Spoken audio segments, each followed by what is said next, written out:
Hi. Oh, thank you. I like the applause when we haven't even done anything yet. Me too. It's good. Thank you and good night.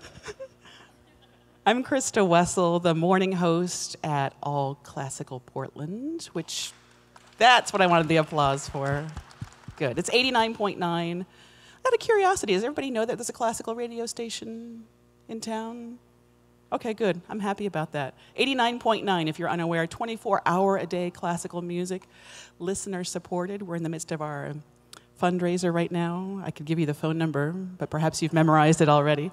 In any case, allclassical.org is a great place to check out the music too.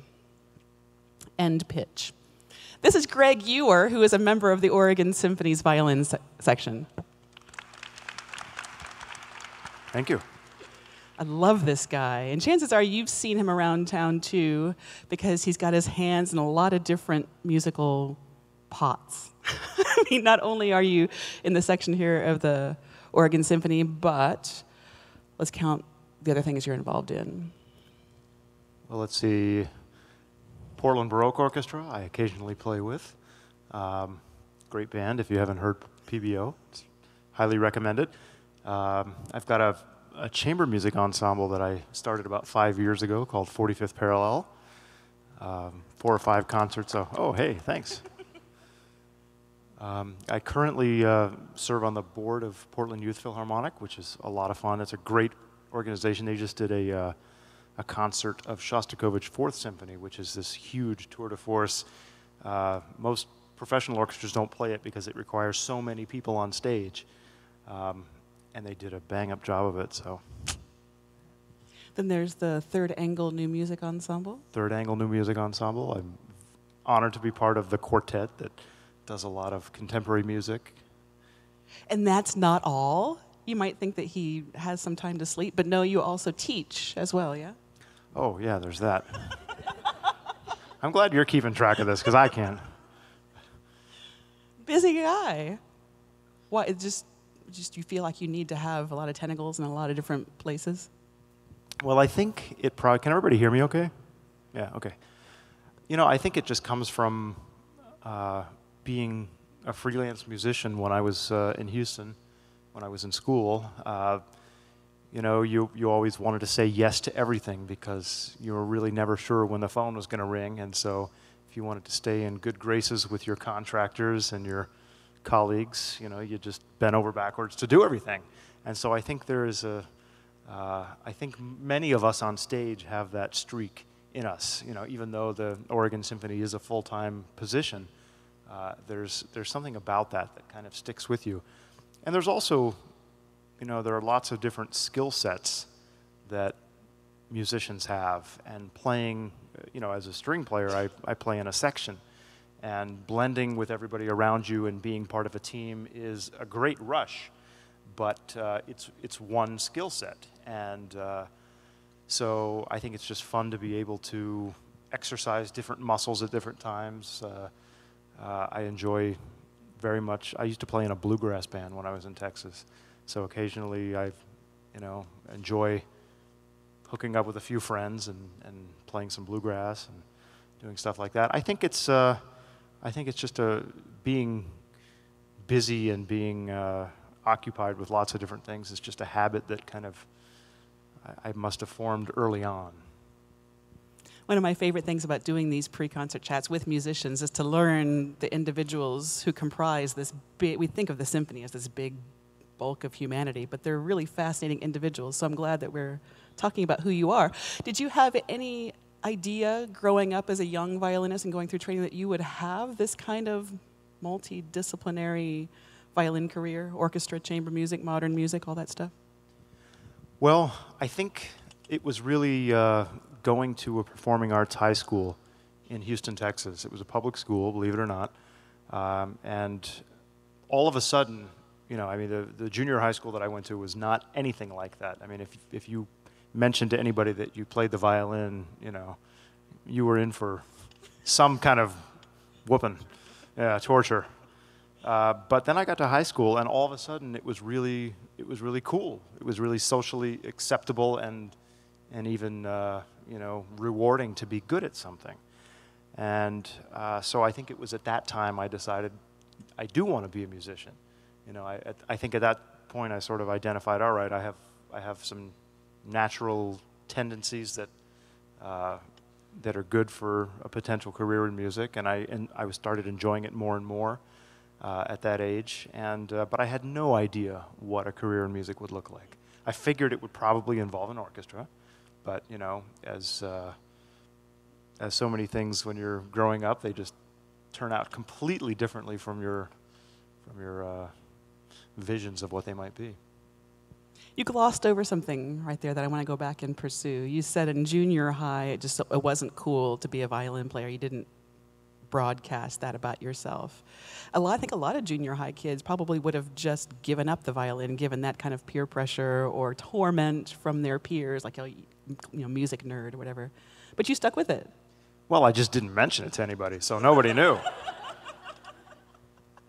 It's funny. One of my best friends in the world was at that junior high school, and we rode the same bus together for 3 years.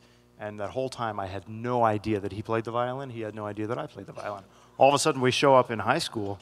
This is Adam LeMotte, by the way, for some of you who plays in the Portland Baroque Orchestra. Yeah, yeah. Anyway, we all of a sudden there we are in high school, and I'm like, "What are you doing here? What are you doing here?"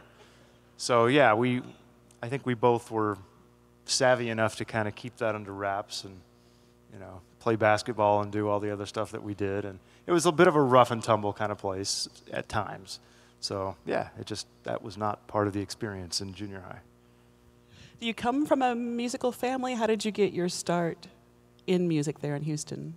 Well, my father, in addition to doing a lot of other things, is a violinist.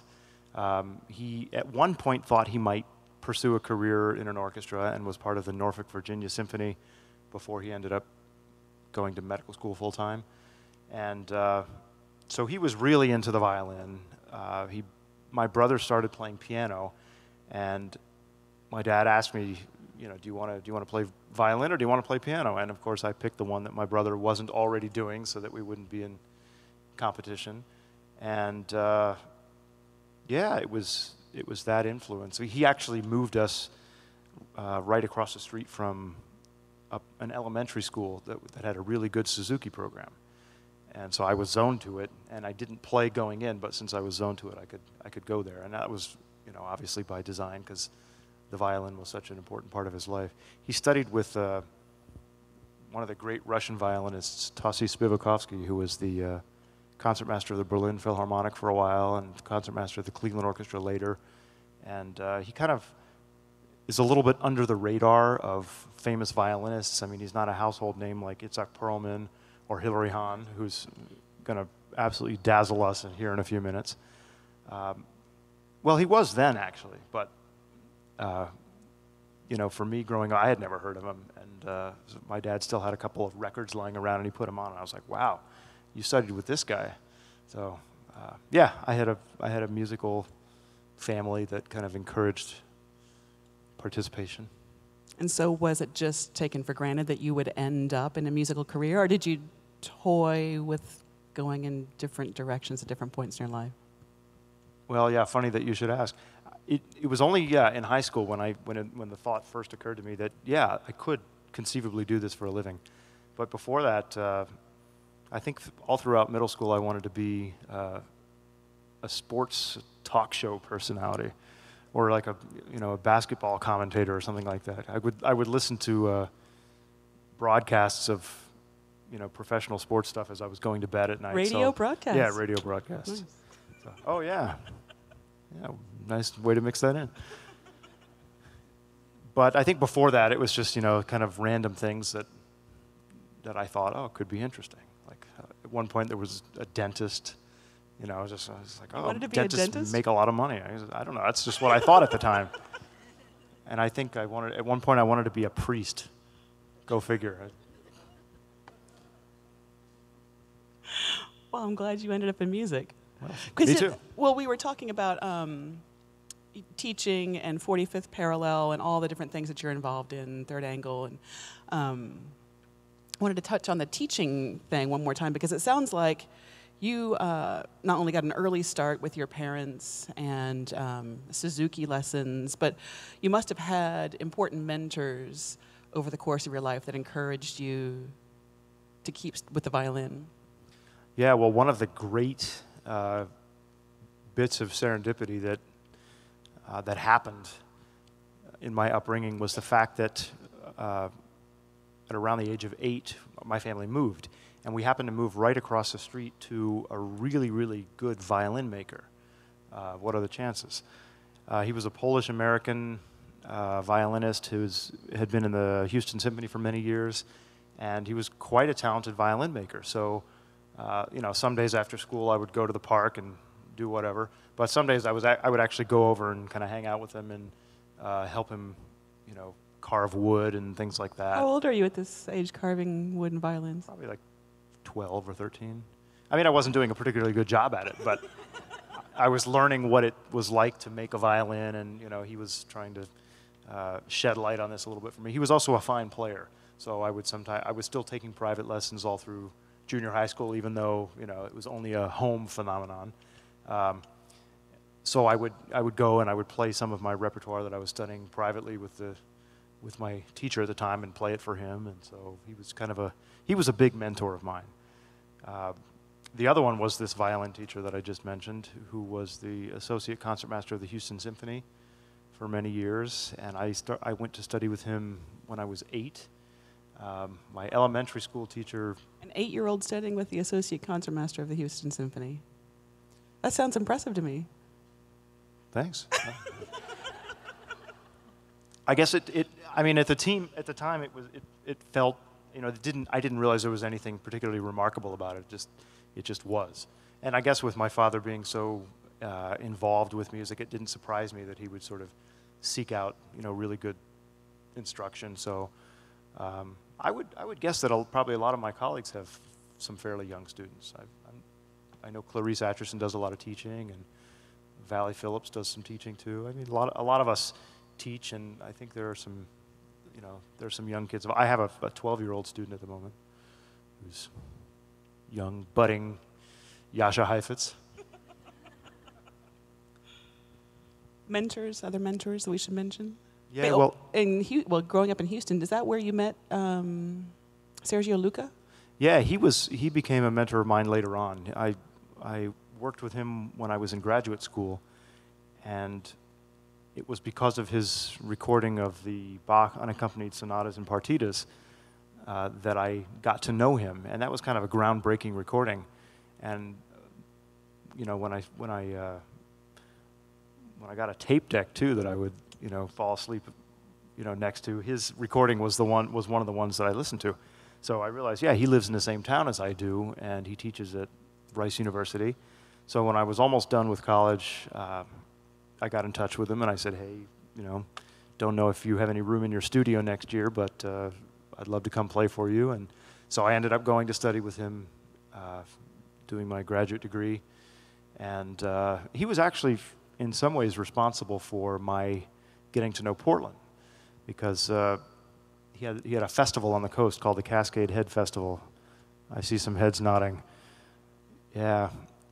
So I came up to be the stage manager of that one year, and a good friend of mine in Portland invited me to stay with her for a few days, and so I came here, and we went to the Gorge, and we walked around downtown, and I was just totally, amazed that there was a place like this in the United States. And I said, at some point, I'm going to live here. So how did you get here? You spent your entire youth, from being a wee lad all the way up through college, in Houston in one place, yeah? Yeah, and I think that was plenty of time to be in Houston.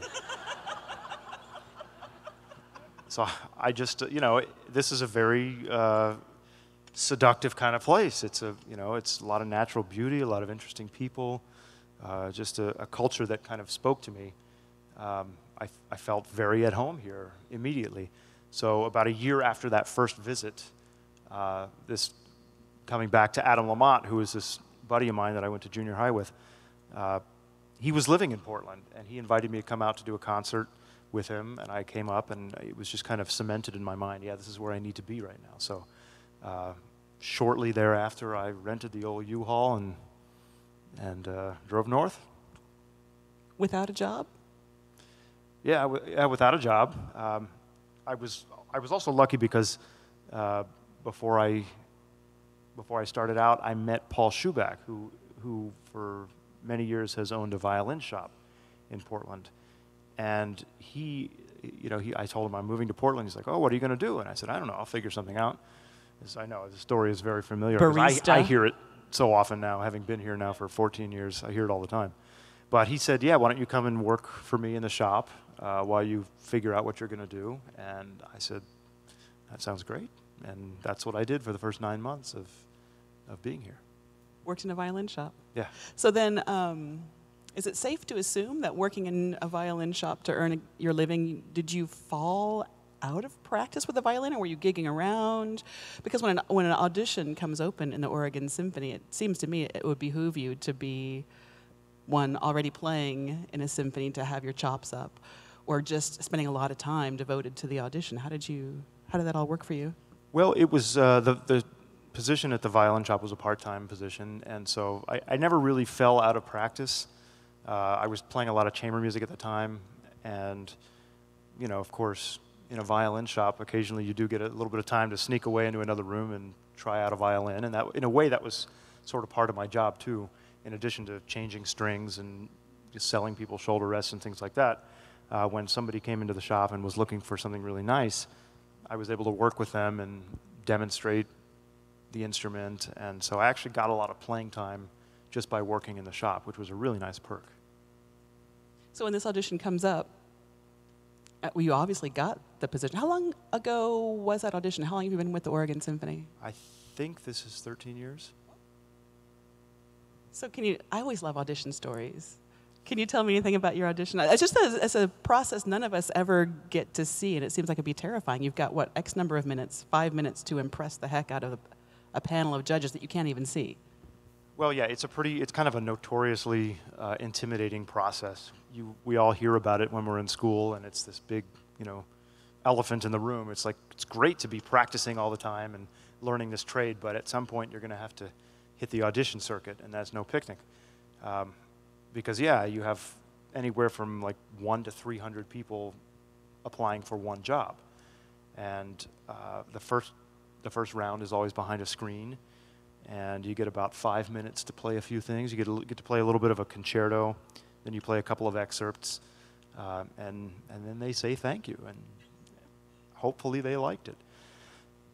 So anyway, yeah, I mean, it's a 3-day process, and the first round I was pretty confident in. I felt, all right, if they think at all like I think I probably did all right. And that was the case. The second round I was very nervous.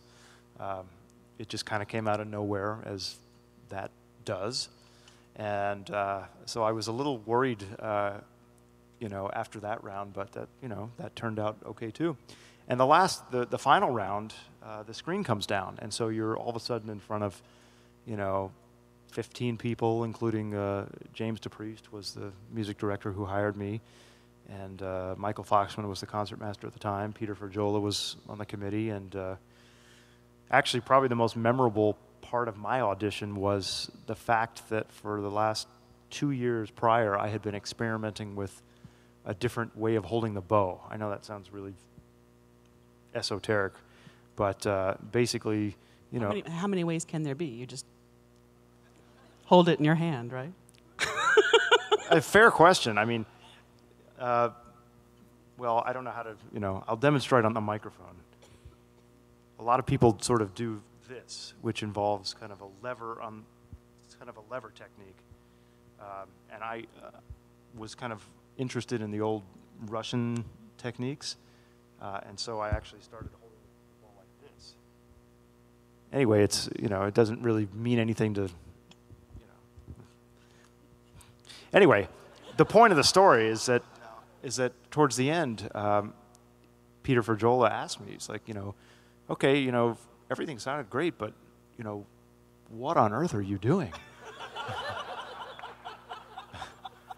And who did you study with?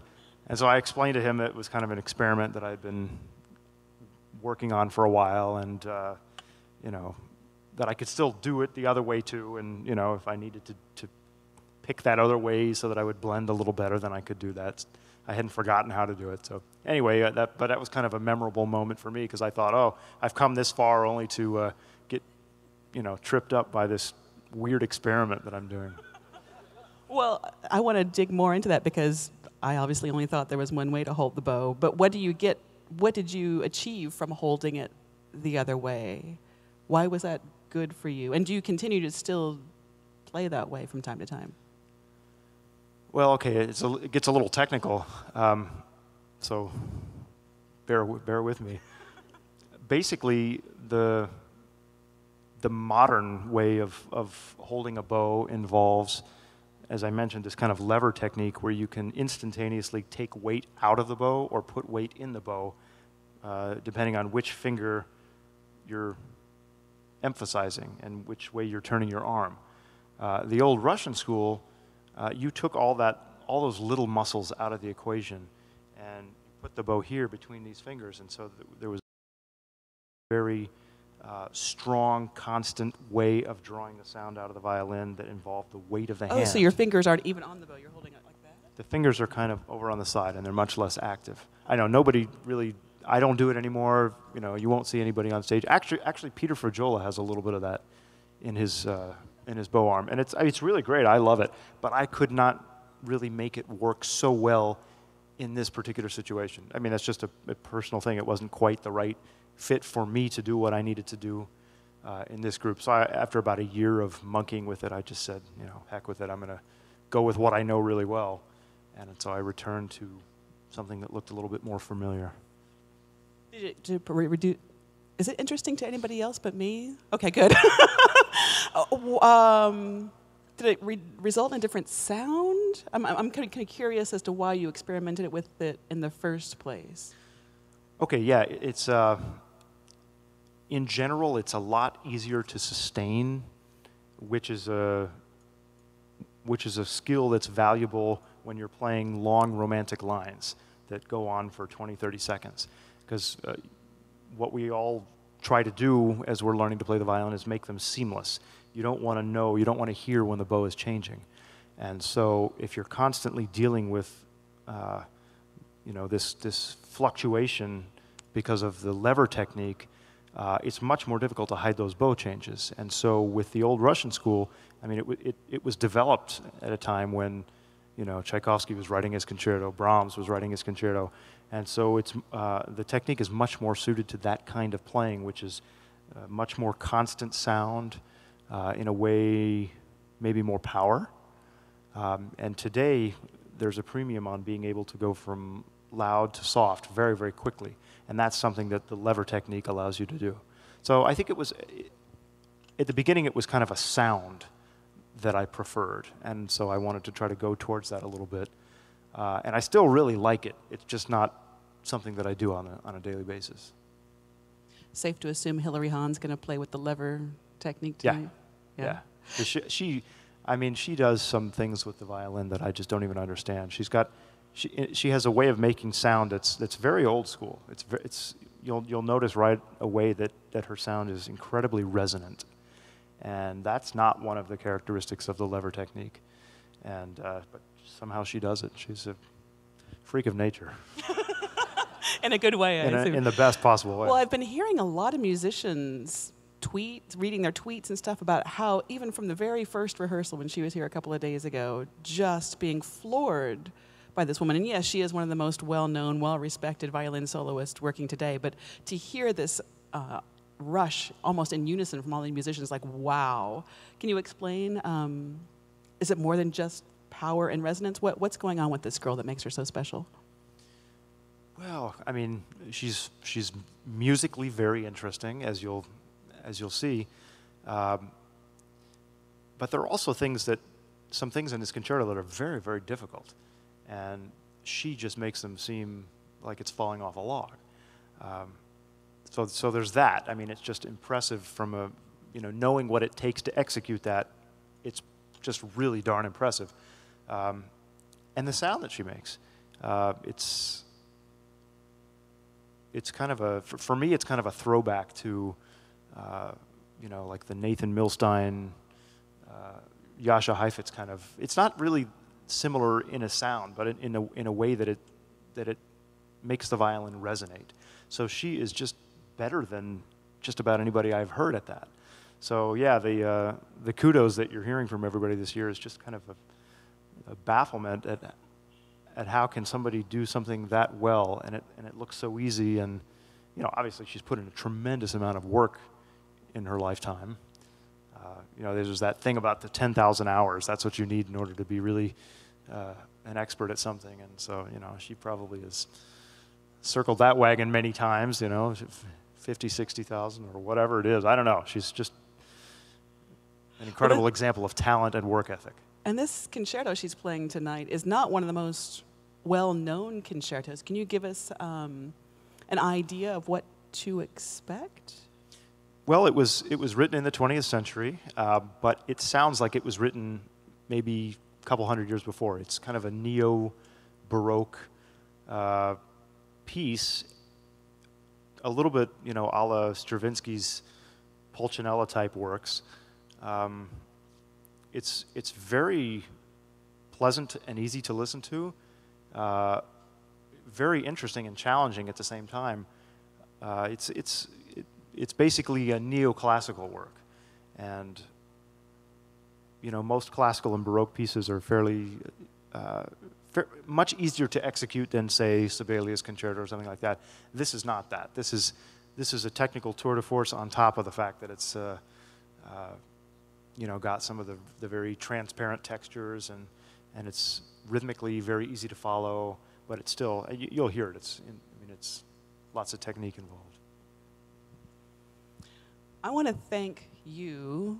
At the beginning of this chat, we talked about how busy this man is, teaching 45th Parallel, Third Angle, and the board of Portland Youth Philharmonic. I think I left like 5 more things out of that list.